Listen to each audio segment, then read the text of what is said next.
Hello and welcome to the Bible with Briscoe. I will be your narrator or reader, Shenandoah Briscoe, and today is um, January 13th, 2020. Today we will be covering Genesis 31 through 32 and Matthew 9:18 through 38. Father, I just ask for clarity of voice in this reading of your word, so that it may be a blessing to you and to those who have tuned in today. In Jesus' mighty name, amen. And they all said, amen.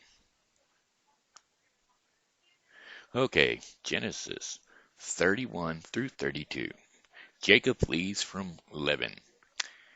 Jacob heard that Laban's sons were saying, Jacob has taken everything our father owned and has gained all this wealth from what belonged to our father. And Jacob noticed that Laban's attitude towards him was not what it had been.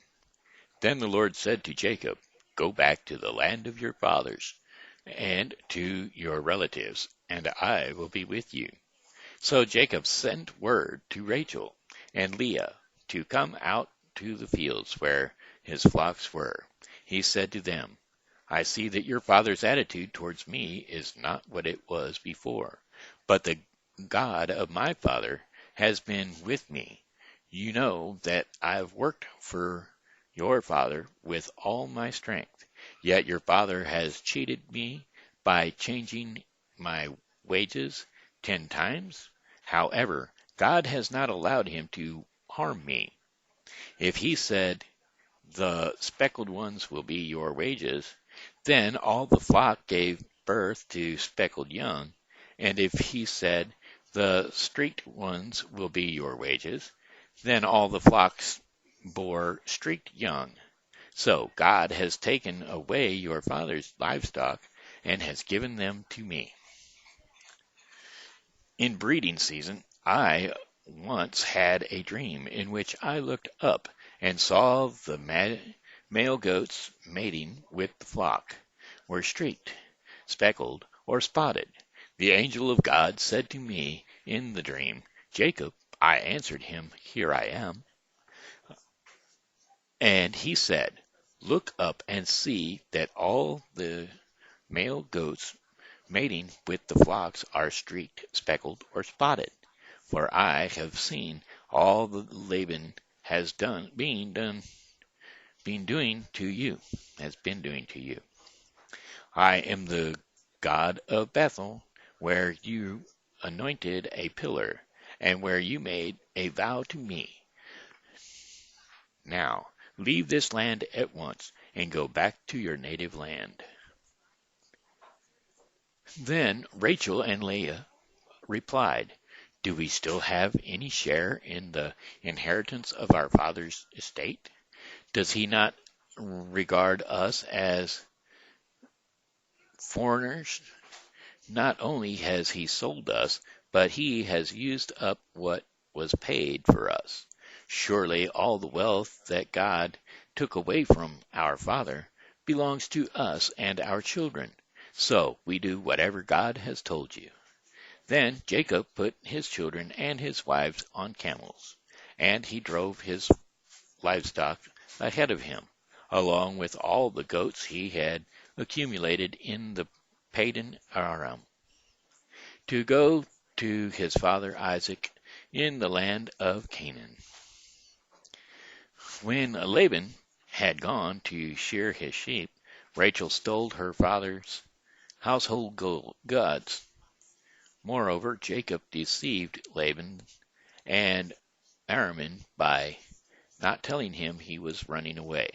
So he fled with all he had, crossed the Euphrates River, and headed for the hill country of Galilee. Laban pursues Jacob. On the third day, Laban was told that Jacob had fled, taking his relatives with him. He pursued Jacob for seven days and caught up with him in the hill country of Galilee. Then God came to Laban the Aramean in a dream at night and said to him, be careful not to say anything to Jacob, either good or bad. Jacob had pitched his tent in the hill country of Gilead, where Laban overtook him, and Laban and his relatives camped there too. Then Laban said to Jacob, "What have you done? You've deceived me, and you've carried off my daughters like captives in war. Why do you run off secretly and deceive me? Why didn't you tell me so I could send you away with joy and singing to the music of timbrels and harps? You didn't even let me kiss my grandchildren and my daughters goodbye. You have done a foolish thing. I have the power to harm you. But last night the God of your father said to me, 'Be careful not to say anything to Jacob, either good or bad.' Now you have gone off because you longed to return to your father's household. But why did you steal my gods?" Jacob answered Laban, I was afraid, because I thought you would take your daughters away from me by force. But I find, but if you find anyone who has your gods, that person shall not live. In the presence of our relatives, see for yourself whether there is anything of yours here with me. If so, take it. Now Jacob did not know that Rachel had stolen the gods. Sorry. Rachel had stolen the gods. So Laban went into Jacob's tent, and into Leah's tent, and into the tent of the two female servants. But he found nothing. After he came out of Leah's tent, he entered Rachel's tent. Now Rachel had taken the household gods and put them inside her camel's saddle, and was sitting on them. Laban searched through everything in the tent, but found nothing. Rachel said to her father, "Don't be angry, my lord, that I cannot stand up in your presence. I'm having my period." So he searched, but could not find the household gods. Jacob was angry and took Laban to task. "What is my crime?" he asked Laban. "How have I wronged you that you hunt me down? Now that you have searched through my goods, what have you found that belongs to your household? Put it here in front of your relatives and mine, and let them judge between the two of us. I have been with you for 20 years now. Your sheep and goats have not miscarried, nor have I eaten rams from your flocks. I did not bring your animals torn by wild beasts. I bore the loss myself, and you demanded payment from me for whatever was stolen by day or night. This was my situation. The heat consumed me in the daytime, and the cold at night, and sheep fled from my eyes. It was like this for the 20 years I was in your household. I worked for you 14 years for your two daughters, and 6 years for your flocks, and you changed my wages 10 times. If the God of my father, the God of Abraham, and the fear of Isaac had not been with me, you would surely have sent me away empty-handed. But God has seen my hardship and the toil of my hands, and last night he rebuked you." Laban answered Jacob, "The women are my daughters, the children are my grandchildren, and the flocks are my flocks. All you see is mine. Yet what can I do today about these daughters of mine, or about the children they have bore? Come now, let's make a covenant, you and I, and let it serve as a written witness between us. So Jacob took a stone and set it up as a pillar. He said to his relatives, gather some stones. So they took stones and piled them in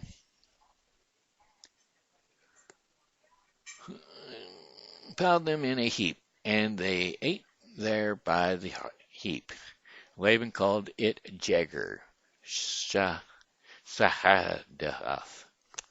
Jager Sahadath, and Jacob called it Galeed. Laban said, this heap, is a witness between you and me. That is why it was called Galeed. It was also called Mezvah, because he said, may the Lord keep watch between you and me, and when we are away from each other.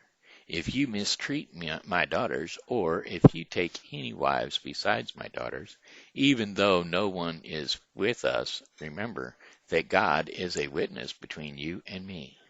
Laban also said to Jacob, here is the heap, and here is the pillar, and here is this pillar I have set up between you and me.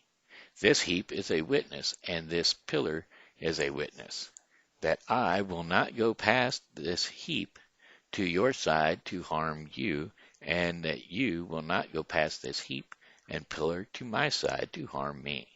May the God of Abraham and the God of Nahor, the God of their fathers, judge between us. So Jacob took an oath in the name of the fear of his father Isaac. He offered a sacrifice there in the hill country and invited his relatives to a meal. After they had eaten, they spent the night there. Early the next morning, Laban kissed his grandchildren and his daughters and blessed them. Then he left and returned home. Jacob prepares to meet Esau. This is Genesis 32. Jacob also went on his way, and the angel of God met him. When Jacob saw them, he said, this is the camp of God. So he named the place Mahanaim. Jacob sent messengers ahead of him to his brother Esau in the land of Seir, the country of Edom. So he instructed them, this is what you are to say to my lord Esau. Your servant Jacob says, I have been staying with Laban and have remained there till now. I have cattle and donkeys, sheep and goats, male and female servants. Now I am sending this message to my lord, that I may find favor in your eyes. When the messenger returned to Jacob, they said, we went to your brother Esau, and now he is coming to meet you, and 400 men are with him. In great fear and distress, Jacob divided the people who were with him into two groups, and the flocks and herds and camels as well. He thought, if Esau comes and attacks one group, the group that is left may escape. Then Jacob prayed, O God of my father Abraham, God of my father Isaac, Lord, you who said to me, go back to your country and your relatives, and I will make you prosper. I am unworthy of the kindness and faithfulness you have shown your servant. I had only my staff when I crossed this Jordan, but now I have become two camps. Save me, I pray, from the hand of my brother Esau, for I am afraid he will come and attack me, and also the mothers with their children. But you have said, I will surely make you prosper, and will make your descendants like the sands of the sea, which cannot be counted. He spent the night there, and from what he had with him, selected a gift for his brother Esau. Sorry.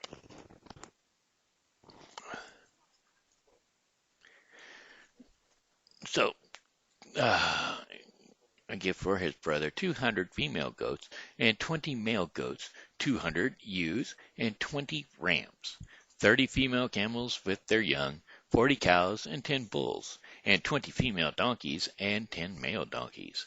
He put them in the care of his servants, each herd by itself, and said to his servants, "Go ahead of me and keep some space between the herds." He instructed the one in the lead, "When my brother Esau meets you and asks, 'Who do you belong to? And where are you going? And who owns all these animals in front of you?' then you are to say, 'They belong to your servant Jacob. They are a gift sent to my lord Esau, and he is coming behind us.'" He also instructed the second and the third and all the others who followed the herds. "You are to say the same thing to Esau when you meet him, and be sure to say, 'Your servant Jacob is coming behind us.'" For he thought, I will pacify him with these gifts I am sending on ahead. Later, when I see him, perhaps he will receive me." So Jacob's gifts went on ahead of him, but he himself spent the night in the camp. Jacob wrestles with God. That night Jacob got up and took his 2 wives, his 2 female servants, and his 11 sons, and crossed the ford of the Jabbok. After he had sent them across the stream, he sent over all his prisoners. So Jacob was left alone, and a man wrestled with him till daybreak. When the man saw that he could not overpower him, he touched the socket of Jacob's hip, so that his hip was wrenched, as he wrestled with the man. Then the man said, "Let me go, for it is daybreak." But Jacob replied, "I will not let you go unless you bless me." The man asked him, "What is your name?" "Jacob," he answered. Then the man said, "Your name will no longer be Jacob, but Israel, because you have struggled with God and with humans and have overcome." Jacob said, "Please tell me your name." But he replied, "Who are you? Ask my name. Why do you ask my name?" Then he blessed him there. So Jacob called the place Peniel, saying, "It is because I saw God face to face, and yet my life was spared." The sun rose above him, and he passed Peniel, and he was limping because of his hip. Therefore, this day the Israelites do not eat the tendon attached to the socket of the hip, because the socket of Jacob's hip was touched near the tendon. Very good. New information that I did not know. Okay, Matthew 9:18 through 38. That's where we're at now. Let me get another little drink of water.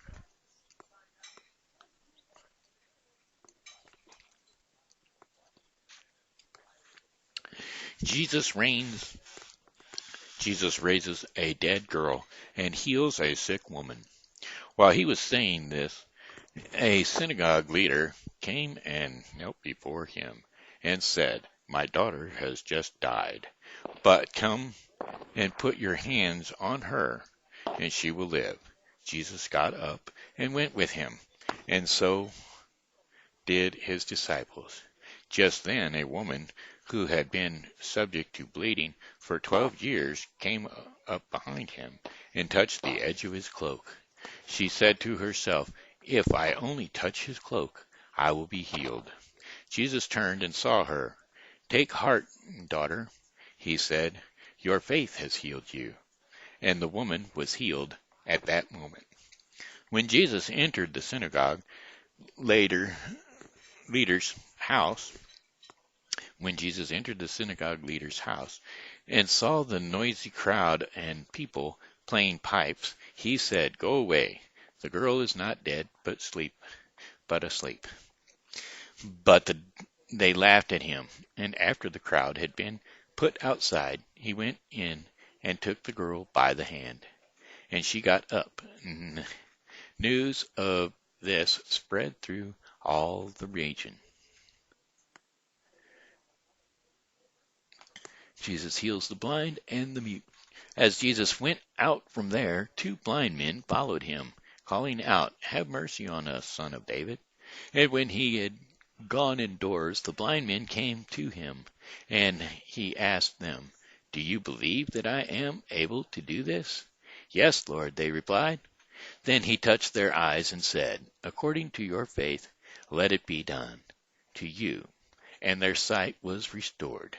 Jesus warned them sternly, "See that no one knows about this." But they went out and they spread the news about him all over the region. While they were going out, a man who was demon possessed and could not walk was brought to Jesus. And when the demon was driven out, the man who has been mute spoke. The crowd was amazed and said, "Nothing like this has ever been seen in Israel." But the Pharisees said, "It is by the prince of demons that he drives out demons."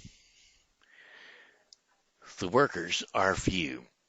Jesus went through all the towns and villages, teaching in their synagogues, proclaiming the good news of the kingdom, and healing every disease and sickness. When he saw the crowds, he had compassion on them, because they were harassed and helpless, like sheep without a shepherd. Then he said to his disciples, "The harvest is plentiful, but the workers are few. Ask the Lord of the harvest, therefore, to send out workers into the harvest field."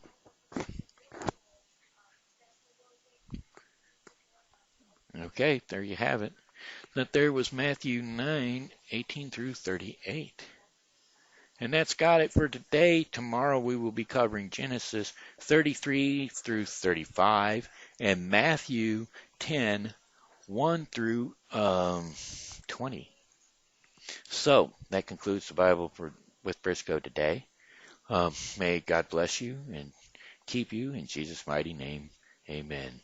Come back tomorrow, and God willing, we'll be here to do it again.